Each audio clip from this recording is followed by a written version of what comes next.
Hi friends, welcome back to Food Prep Guide. It is February already, and I am having a hard time believing that spring is going to be here before we know it. And it is time to, it's go time in the garden for many of us. So today I want to give you a top 10, yes, top 10, I've got it written down right here, my personal to-do list of things to do in February in the garden. Now this video is going to be mostly helpful to those of you who are in US zones 6 through 10.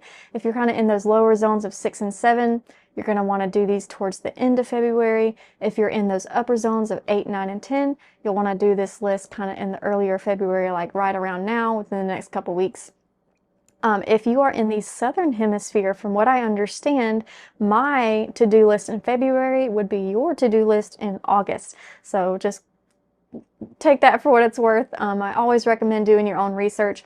But when it comes to gardening, there are some tasks that are pretty much across the board. There's going to be differences, of course, in what you are growing, but I know many of you have the same goals that I do of growing our pantry staples, of filling our pantry with home preserved foods. And so I wanted to go ahead and share my to-do list of what I need to get done in February in case it is helpful to you. Again, zones 6 through 10 is going to be most helpful. Let's get started. If you would like help planning a productive garden, scroll down to the description box of this video and click this link for a free garden printable. We calculated quantities for a year's supply of the most common garden vegetables and organized them into a neat chart to help you plan. We'll send it straight to your inbox. If you're new here, we invite you to subscribe and hit that notification bell so you don't miss any of our upcoming tutorials on gardening and food preservation, food storage, and more. Okay, number one is seed starting. It doesn't seem like we should be starting seeds this far in advance, especially if we're not even going to be putting out seedlings until the end of April, beginning of May, but now is the time because so many of our crops can go into the ground pretty early. Our cold-loving crops like your kales, your brassicas, your lettuces, and all of that. But then our heat-loving crops, our tomatoes, our peppers, those types of things, need to be started around 8 weeks before your projected last frost date. So now in February is generally the time that you want to be starting your seeds. Of course, you can go to the store and buy seedlings instead. If you are brand new to gardening, that is an excellent way to start out. But if you're looking to save some money, growing from seed is the way to go. So there are so many different ways to start seeds. I'm not going to go into all of those different ways. I just want to note that, hey, to-do list, now's the time to go ahead and start your seeds. We use the winter sowing method. I already have my first round of milk jugs out in the garden. I took care of that this weekend. I need to do a second round of winter sowing for my heat-loving crops, which I will probably do either next weekend or the weekend after that, Lord willing. But now is the time to get those seeds going. Number two, ordering your onion starts. Now is the time to get those onion orders in. A lot of times when you wait until early March, your favorite varieties are going to be sold out because your favorite varieties are likely other people's favorite varieties, and experienced gardeners know to get their orders in early. I order from Dixondale Farms every year. They are fantastic. I won't order from anywhere else unless I find someone local, but until that happens, I'm ordering from Dixondale Farms. They are just fantastic. They ship quickly. You can put in your date, like you can go ahead and let's say you don't need them until the 1st of March, but you don't want to risk not being able to order them because they're sold out. You can go ahead and place your order now and then set your ship date for whatever date you want them to ship, and they will ship out to you. I do recommend using onion starts or onion seedlings, same thing, two different names. And not the bulbs that you can get at like your local garden center or hardware store, because they're not going to produce that big bulb that you want if that's what you're looking for. If you're looking for more like scallions, like green onion type things, then by all means use those bulbs at the grocery store. But you're going to get bigger, better onions by using onion starts or onion seedlings. And you can absolutely start onion from seed as well.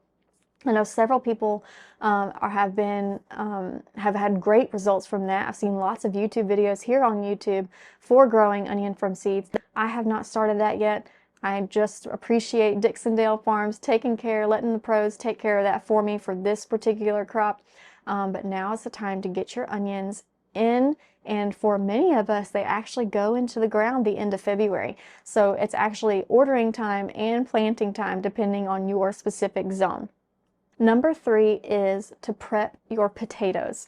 Again, similar to the onions, depending on what particular zone you are in, your potatoes might need to go into the ground around February 14th to the end of February. In my area, zone 7B, which actually with the new USDA zone map changes, I'm actually in zone 8 now. I'm not really paying attention to that too much. That's a topic for another time. I think we'll probably do a video on that.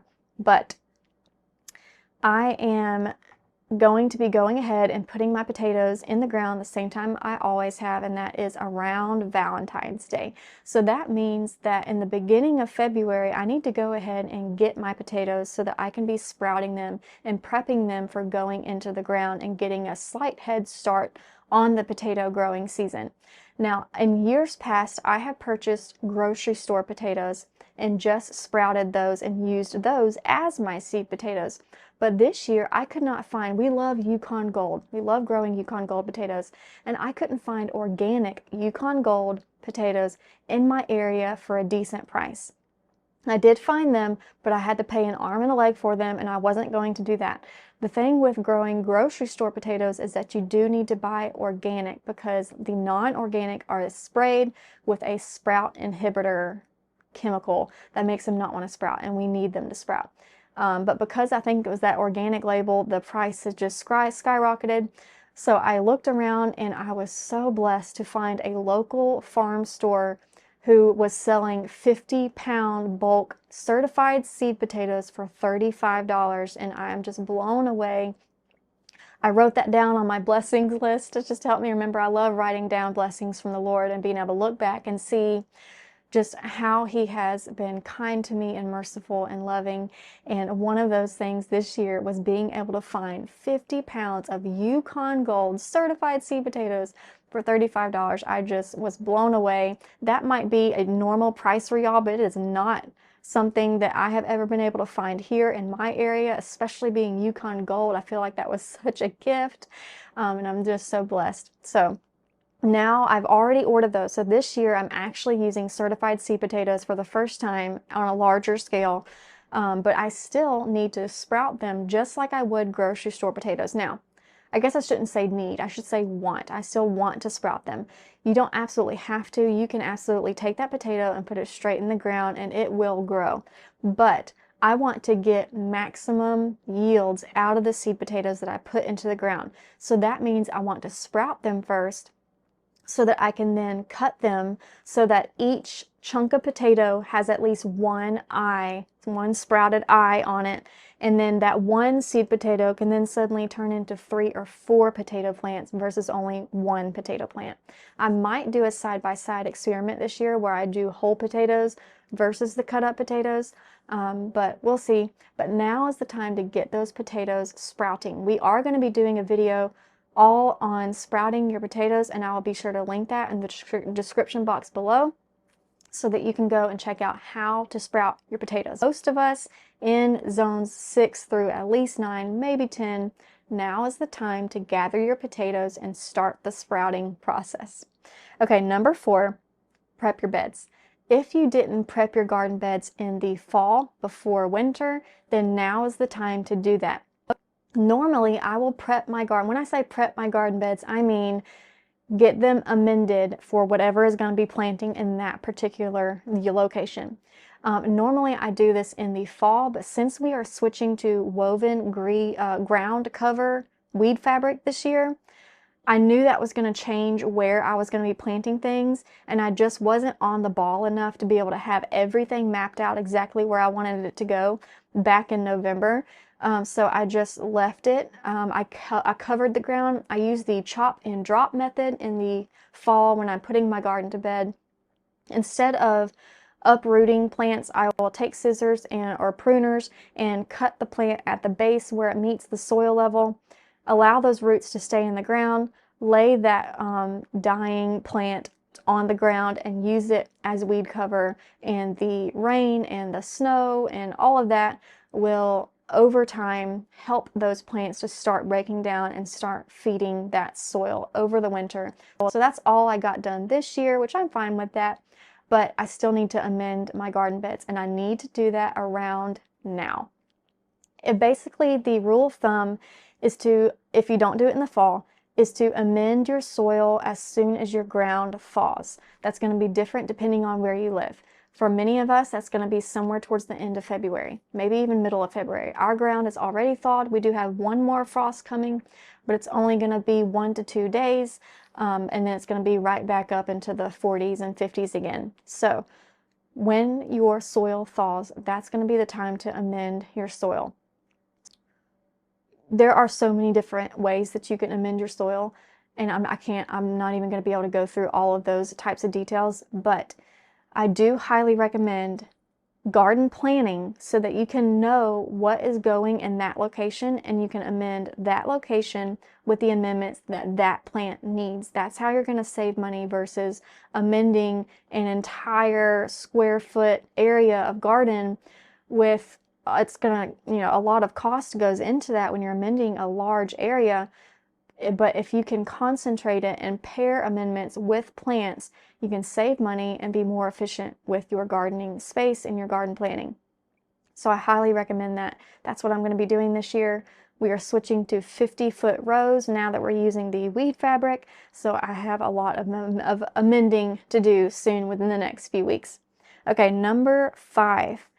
Fruit trees, pruning your fruit trees. If you have any deciduous fruit trees, figs, let's see, peaches, lots of different ones. If you have any of those, it's time to prune your trees before it starts warming up. So you want to generally wait until, I think it's you don't have to wait until your last frost. In fact, you should do it before your last frost. But you also don't want to do it at the very beginning of winter either. It's going to be towards the end of winter, but before that last frost is kind of that time frame for pruning your fruit trees. And the reason why is because you want to do your pruning while they're still dormant before they start putting out those first green leaves. And we are here in zone 7B, technically 8, I guess now with the changes. But if we have what feels like we go straight from winter to summer. Our spring feels very short. I know there are many growing zones that are like that. And if you wait too long, those temperatures can get up into like the 55 or 60s, and they can put out some green buds quicker than you think. So you want to go ahead and get your pruning done while it's still pretty chilly outside, right around the month of February. Okay, number 6. It's carrot planting time. I can't believe it. I haven't even amended my carrot bed yet. So that is top priority for me.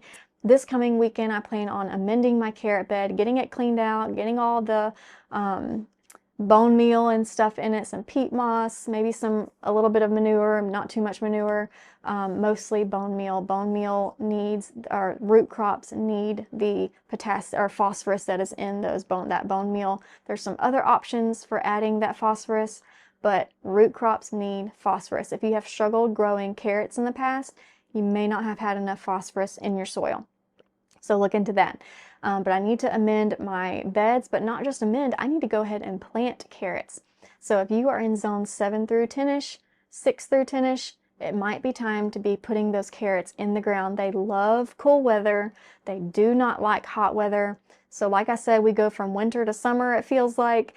So I need to be getting carrots in the ground really fast. So month of February is carrot planting month for many of us. Number 7, it's time to plant our lettuce greens. If you live in an area that has several more very harsh frost ahead of you, then you're gonna want to use frost cover if you choose to plant your greens right now. But if you just have a very light frost, you can get away with just a very thin layer of mulch over your salad greens. Not a heavy mulch. I'm not talking wood chips. I'm talking like a leaf mulch, or just draping a blanket or a sheet even over those lettuce greens if you have a light frost coming like we do. But still, it is still the time to get them in the ground when the soil has thawed, but it's still cool because, as you probably know if you're a gardener, they bolt quickly in the heat. So the month of February is typically the time that you want to get your greens, your lettuces, all of that in the ground. Kale, spinach, all of that. Number 8. Now is the time to order and then plant your berries, your blueberries and your strawberries, and probably some other berries. But blueberries and strawberries are on the top of my mind because that's what we're putting in our garden this year. We are new to blueberries. We have tried strawberries in the past unsuccessfully, so we're trying again this year. A different way. We're using that weed fabric and we're putting the blueberries in some composted wood chip mulch, which I'm excited about experimenting with. But now is the time to get those ordered. And if you haven't ordered them already and it's something that you want in your garden, I do highly recommend that that happens sooner rather than later because varieties are selling out fast. I've already experienced that myself. Be sure to research the blueberries that are particular to your particular area. Strawberries too, but from what I understand, blueberries are a little more finicky about weather conditions than strawberries are, and you don't want to set yourself up for failure by growing the wrong variety that is just not going to thrive in your area. But if you're growing those this year, I highly recommend to get your orders in within the next 2 weeks because they are going fast. Number 9, if you haven't ordered seeds yet, get those seed orders in. Again, they are going fast. I generally put my seed orders in December. I kind of use it as like a Christmas gift to myself. It's something that I love doing in the winter time when it's dreary and cold outside and I can't be outside. At least I can dream about the garden and pick out my seeds. So that's usually something I do in December. I do have 2 or 3 varieties that I need to pick up, and I need to get that done very soon. If you haven't ordered your seeds, now is the time to get them. It's not too late, but it's almost too late for those special varieties. If you've had your eye on them, you know other people are wanting them too. They're selling out fast. So go ahead and get your seed orders in quickly. Last but not least, number 10, if you have not mapped out your garden plan yet, go ahead and get that done in the month of February because spring is going to be right next door and coming faster than you can imagine. It'll be here before we know it, and a garden plan will help you know how to amend your soil before those plants have to go into the soil. Of course, we want to amend our soil before we plant. We can fertilize and all of that after we plant, but ideally we want to get those garden beds prepped, and it's hard to prep your garden beds if you don't know what's going to go in them. Of course, you can certainly do just a huge square block of soil, but then you're going to have to amend it, just streamline it and amend all of it no matter what you're putting there. And I have gotten the best results by pairing specific amendments with those plants. I think we've already talked about that, so I won't go into that too much more. But if you haven't mapped out your garden plan, now is the time to do it. I hope that was helpful to y'all. We'll see you next time. Bye.